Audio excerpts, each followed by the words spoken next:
Assalamualaikum warahmatullahi wabarakatuh. Perkenalkan, nama saya Nur Azmi Nafzalia, NIM 18018077. Di sini saya akan menjelaskan tentang administrasi peserta didik.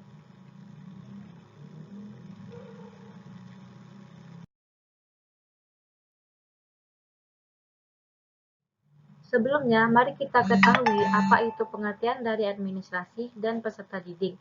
Administrasi merupakan suatu proses yang dilakukan oleh suatu personil atau kelompok dalam suatu organisasi untuk mencapai tujuan organisasi tersebut, serta proses untuk mengelola sumber daya yang ada untuk mencapai tujuan secara efektif dan efisien. Sedangkan peserta didik adalah anggota masyarakat yang berusaha mengembangkan potensi diri melalui proses pembelajaran yang tersedia pada jalur, jenjang, dan jenis pendidikan tertentu.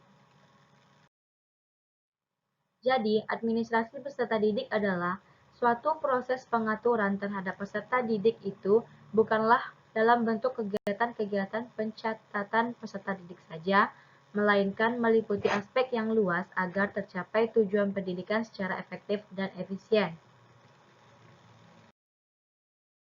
Adapun proses administrasi peserta didik meliputi yang pertama, perencanaan dan penerimaan peserta didik baru, yang kedua, orientasi peserta didik baru, yang ketiga, bimbingan dan konseling, yang keempat, pengaturan disiplin dan tata tertib sekolah, yang kelima, pengelompokan peserta didik dan tata cara menentukan kedudukan peserta didik dalam kelompok, yang keenam, pengelolaan kelas, yang ketujuh, pencatatan data peserta didik dan instrumen-instrumen yang digunakan, dan yang kedelapan yaitu kenaikan kelas dan EPTA.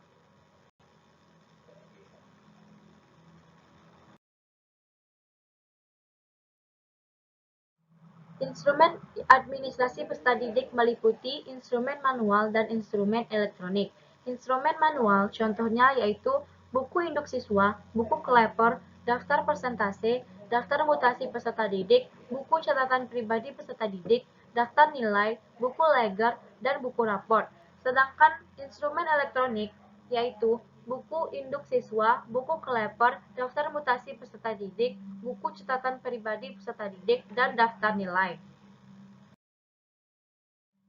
Kelebihan instrumen elektronik yaitu lebih cepat atau speed, lebih teliti atau accuracy, kapasitas lebih besar atau storage, kemampuan mengulang atau repetition, mudah mengupdate dan mempermudah untuk mengirim dan menerima.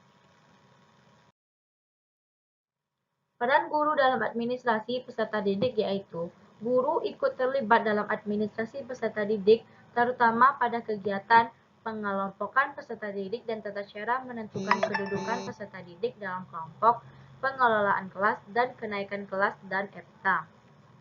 Berdasarkan uraian yang telah saya jelaskan sebelumnya, dapat disimpulkan bahwa tujuan adanya administrasi peserta didik dalam pendidikan secara umum adalah untuk mengatur semua kegiatan yang berkaitan dengan peserta didik agar proses belajar mengajar berjalan secara efektif dan efisien, sehingga tujuan pendidikan dapat tercapai dengan maksimal. Secara khususnya adalah membantu peserta didik meningkatkan dan mengembangkan sikap, pengetahuan, kemampuan, dan keterampilan terhadap sesuatu hal, membantu peserta didik mengembangkan minat, bakat sesuai kebutuhannya, membantu peserta didik mengembangkan sikap positif dan realistis, membantu peserta didik menggunakan waktu luangnya, dan membantu peserta didik untuk memperoleh kebahagiaan. Demikian penjelasan yang dapat saya sampaikan. Lebih dan kurangnya saya mohon maaf.